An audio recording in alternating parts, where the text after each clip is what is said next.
Okay, and we are live. ¿Qué tal, amigos? Stuart here from Spain Speaks with this evening's live stream. It's the 16th of November. It's a big day here in Spain at 7:33 p.m.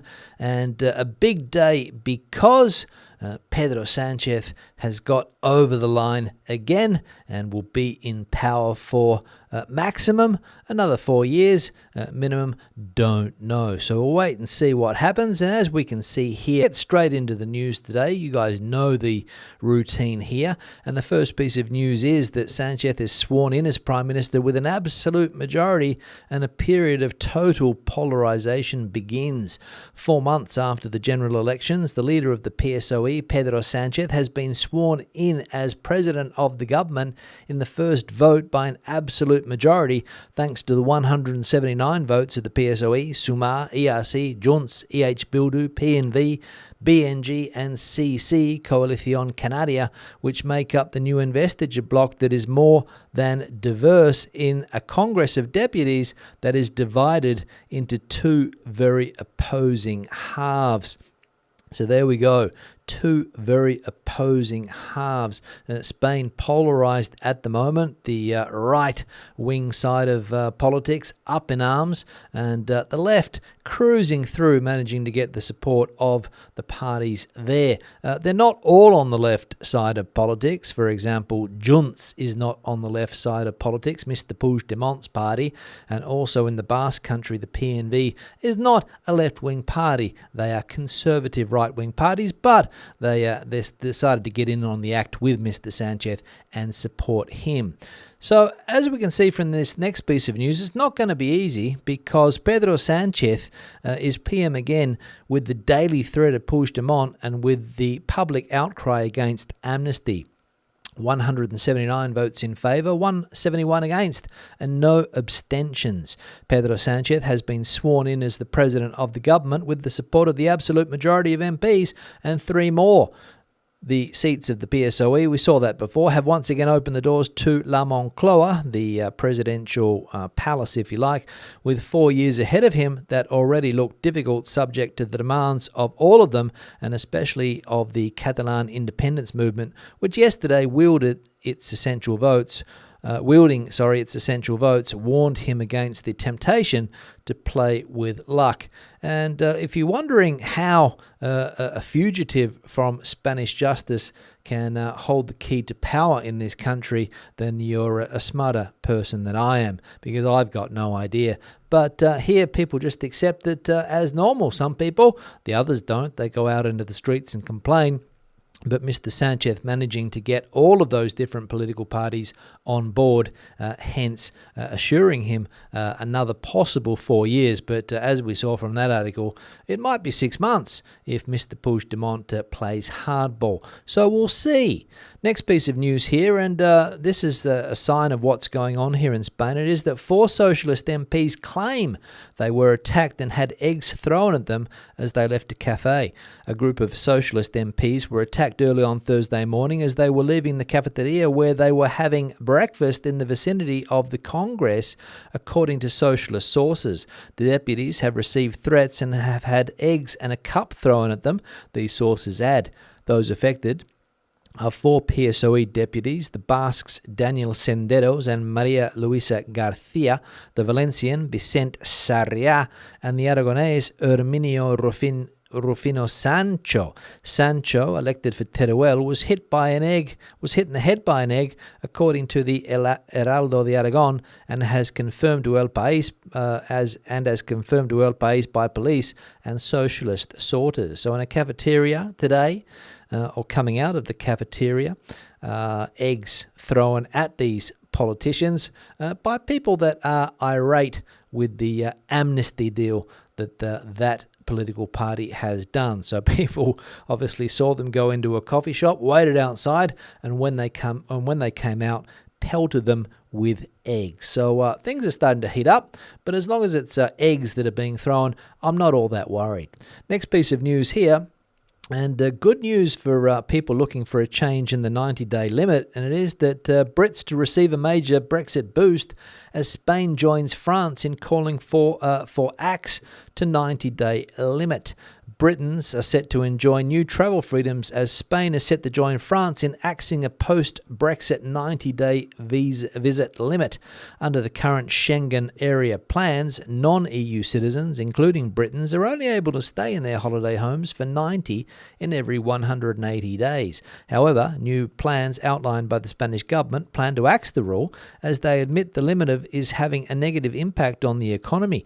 Unfortunately, the rule is not something Spain has established by itself or can get rid of, the country's acting Minister of Tourism, Hector Gomez, said. It's in our interest to lobby and convince the EU that we can try to work an exception with them.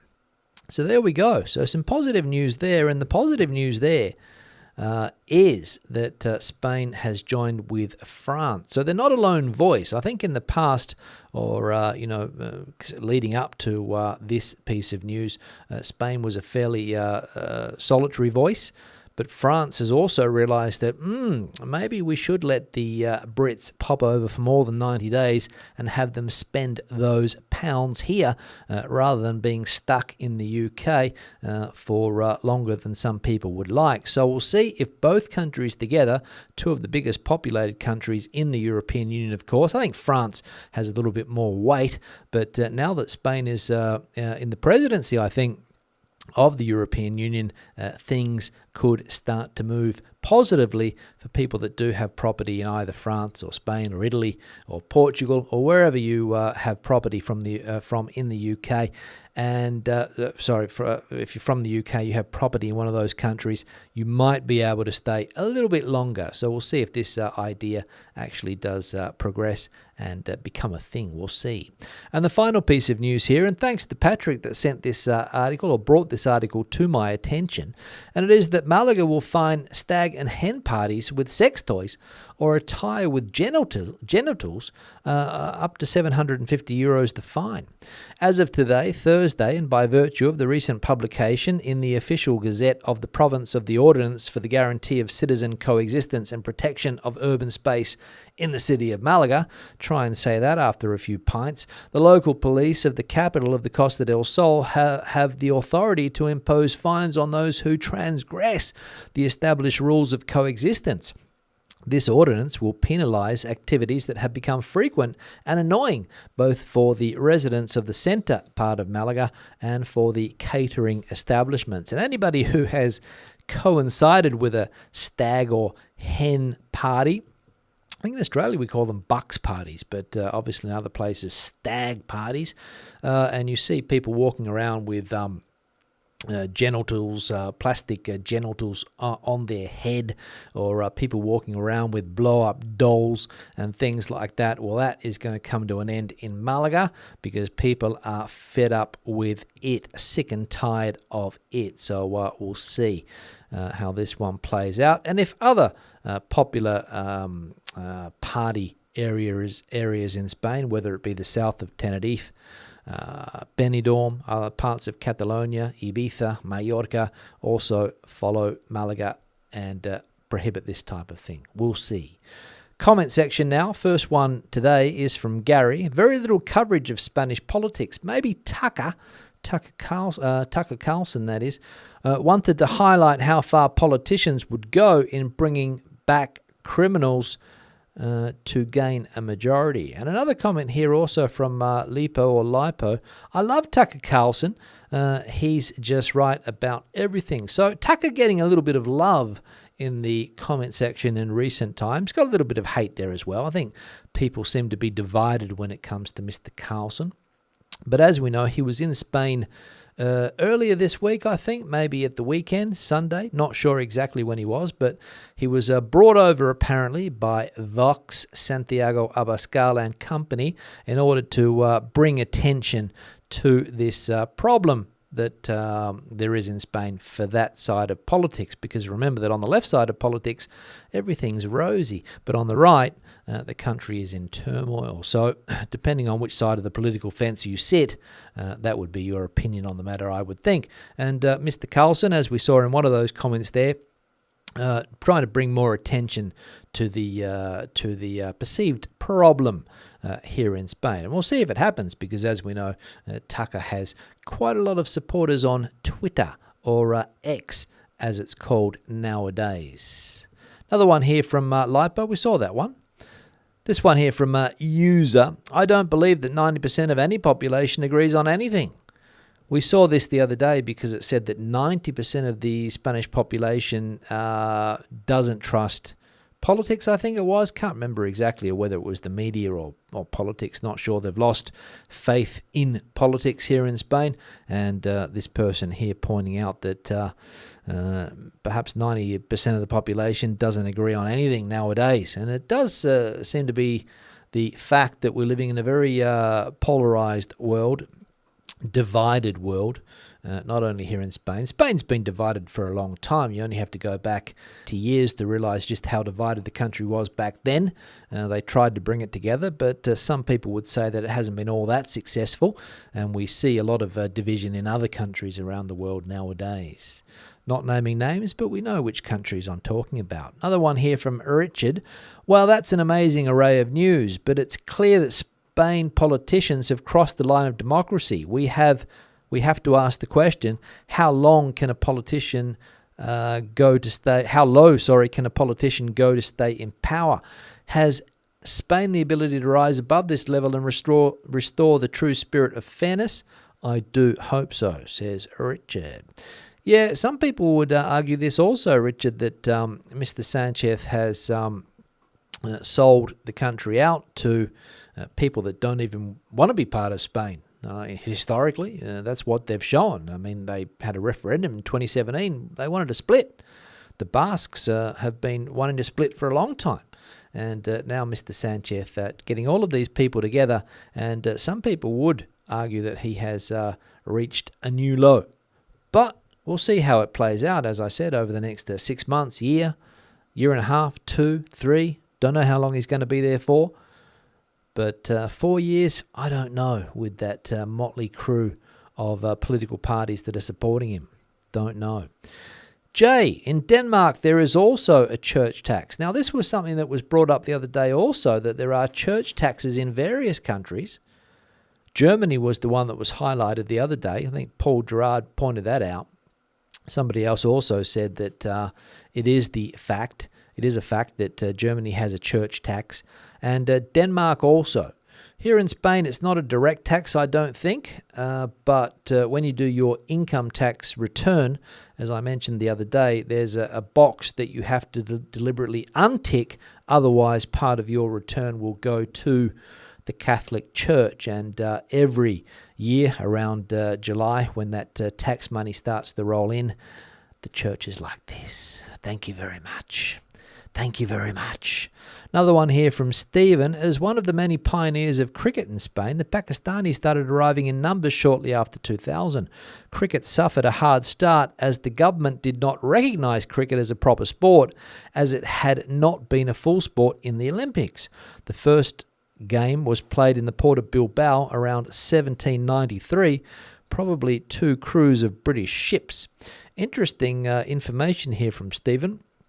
And considering that I don't even think cricket was played in Australia until probably later than that date, it's surprising to see that it was played in Spain so soon, 1793. But obviously the port of Bilbao, sailors coming down, looking to burn off a little bit of energy, took out the bat and the ball and started to hit it around. Game of cricket there at the port, but it didn't catch on, as a lot of other sports didn't catch on in this country.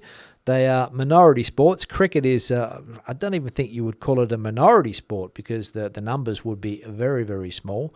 And if it weren't for the Pakistanis or the Indians or the British that are living in Spain, then the sport wouldn't be played at all, I don't think. Unlike rugby, which does have a little bit of traction, but again, it would be hard, I should say, to find a game of rugby at the weekend in a Spanish city. You could find it if you look for it, but you wouldn't just stumble across it, I don't think. Another one here, and the final one here from Kim. We have many motorcyclists here in the Canaries who are perfectly well behaved. I'm sure they are, Kim. I'm sure that the majority of motorcyclists 99% are well behaved. But as we saw the other day, the Hells Angels motorcycle gang was trying to establish itself in the Canary Islands. Not sure whether it was Tenerife or Gran Canaria, but they were there trying to impose themselves on other bikie gangs there. And coming from Australia, I mentioned the other day that bikie gangs are often featured in the crime pages of newspapers down in Australia. Different bikie gangs, the mongrel mob is one that springs to mind. Comancheros, I think, is another one. But there's a lot of bikie gangs in Australia for whatever reason. I don't know. I've never been able to work it out myself, but if anybody knows why these gangs are so prominent in Australia, please let me know. Let me know, because I've got no idea. Now into the chat section, I'm going to go in just a minute. I've come to the end of the. We're currently at 60 likes. So if you haven't hit the like button yet, please do so. Just below the video, you will find the like button. Also, the email address is coming on the screen too, because I'm going to change the backdrop to this one here that was sent in from Mark, who also gave me a history lesson on Catalonia, which I'm still trying to work out whether it's whether there's any truth to it. An interesting comment nonetheless. And this picture is also of Malaga, I believe, the very close to the Caminito del Rey down there in Malaga, which is a very popular thing to do apparently. And this is part of the, or around that area down there in Malaga. And the email address is this one. If you've got a similar picture to Mark's here, or anything that you would like to bring to my attention, for example, Patrick with that hen and stag night article, that's the email address there. So feel free to send them through. Now, into the chat section I'm going to go. Let's scroll up to the top, see what's going on. Some familiar names already I've spotted. Pauline is one, coming in from a warm 21-degree Rojales. Really enjoyed the latest video. Thanks, Pauline, for that. I enjoy getting out to towns around Spain. Sometimes you come across a good one. Well, what I mean by good is there's plenty of things to see and do. You know, churches and castles and convents and all of these historical buildings, lavender fields which weren't in bloom, but there was plenty of lavender around the town of Brihuega in Guadalajara, and other videos that I got coming out. The ones that I went to this week, that's what I'm trying to think of, weren't as good. I'll put that out there now, but interesting to see some of the decay in some of the more rundown cities, and next week some of those will be published. One here from Andrew. Let me get it on the screen. Coming in from southeast London, raining all day there. Estoy hasta los huevos. Ya, de este tiempo tan miserable. I'll let you guys translate that, but hasta los huevos, I've actually got a piece of merchandise with that slogan on it, hasta los huevos. You'll hear it here in Spain quite a lot, people saying that, because a lot of people are hasta los mismísimos huevos.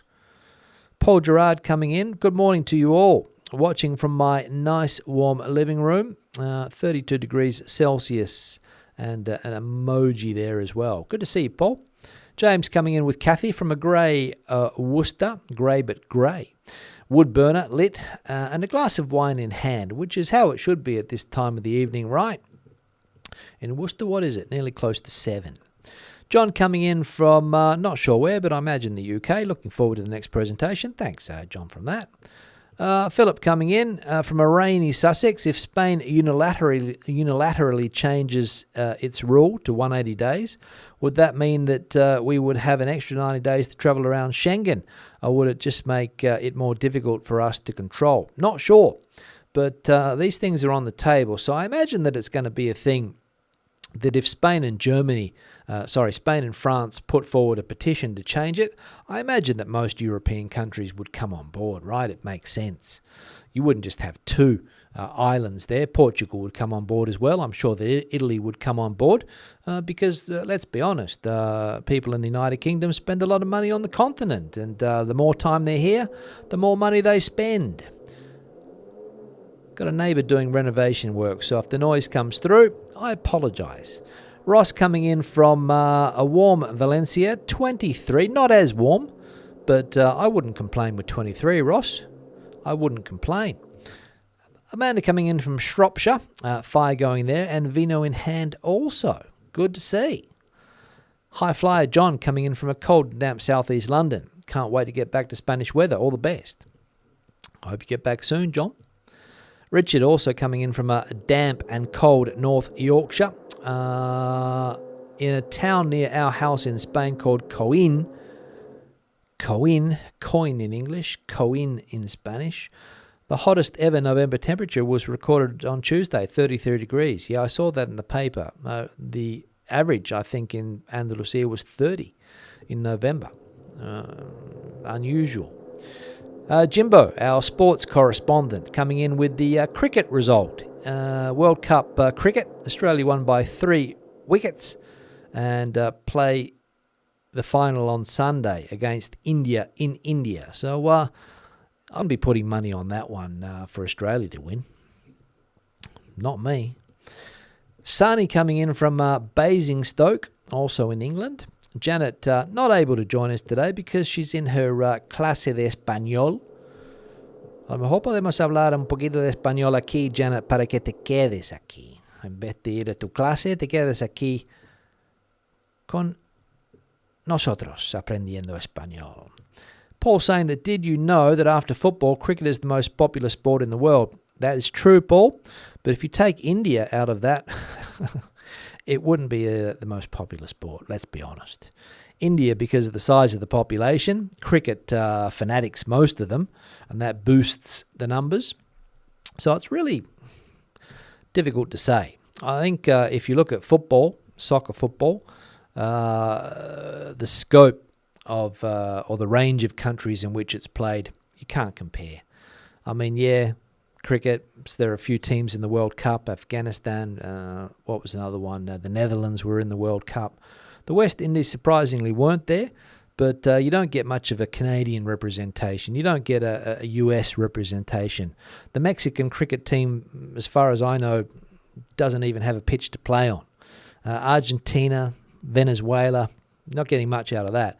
So if you take India out of it, there's not many people left, unfortunately.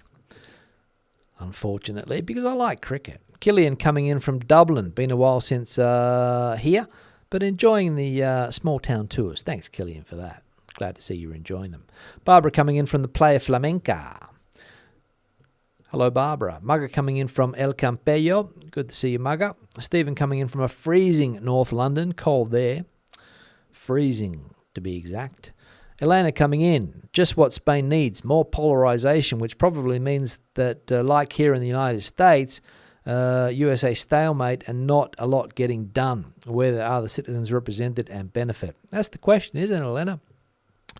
Where's that representation? That is the question. Where is it? Donna coming in from a warm Malaga.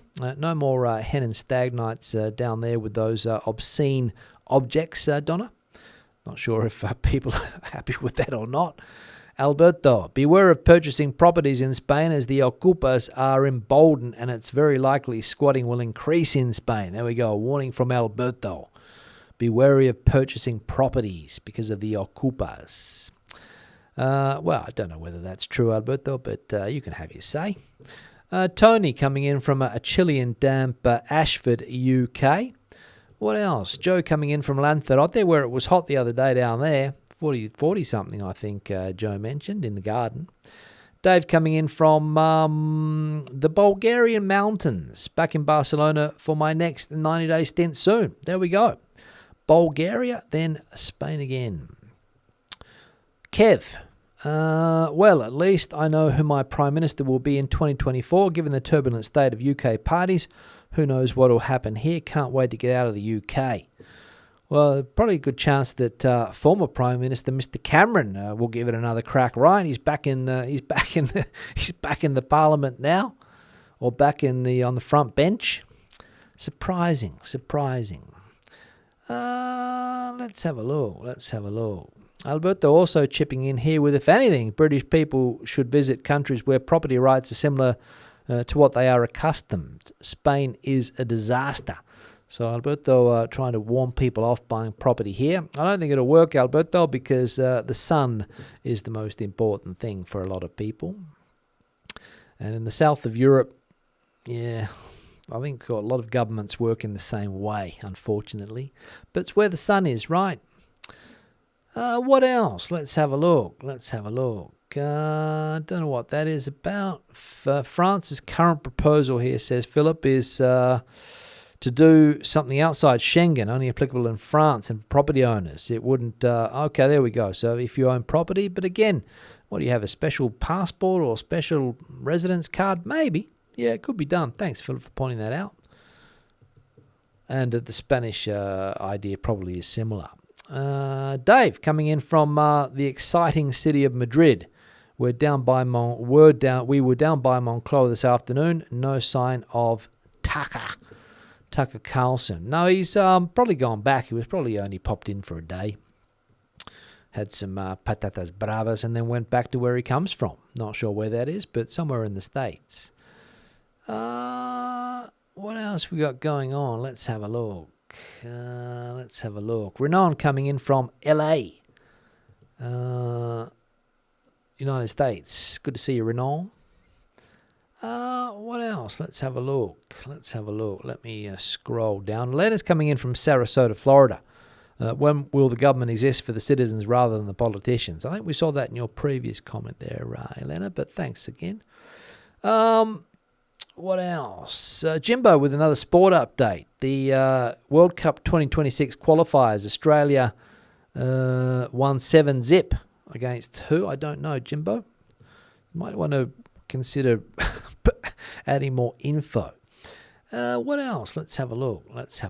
Dr. Andres saying here, too many politicians all over the world get elected buying votes with monies they don't have. Even Germany is spending more than what they make. Yeah, it's a big problem, isn't it, when you spend more than what you bring in? If it happens to us humble citizens, we get bankrupted fairly quickly, but governments just seem to spend. And, get into debt. And nobody takes responsibility. What else? Let's have a look here. Bob says clever jugglers manage to keep 5 balls in the air at once. Sanchez has to keep 8 balls going at once to have a happy ending. Yeah. Sure, it's not the only happy ending Mr. Sanchez had over the journey. What else we got going on here? Let's have a look. Steve, I left the UK 20 years ago. I live in Ireland, but midway through the process of moving to Spain, would I move back to the UK? Not on your Nelly.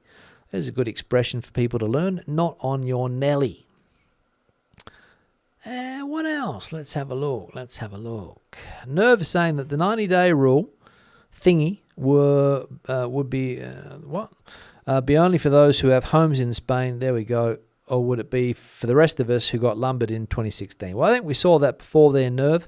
Somebody saying that it would only be for homeowners. There'd probably be some type of residence card issued to homeowners.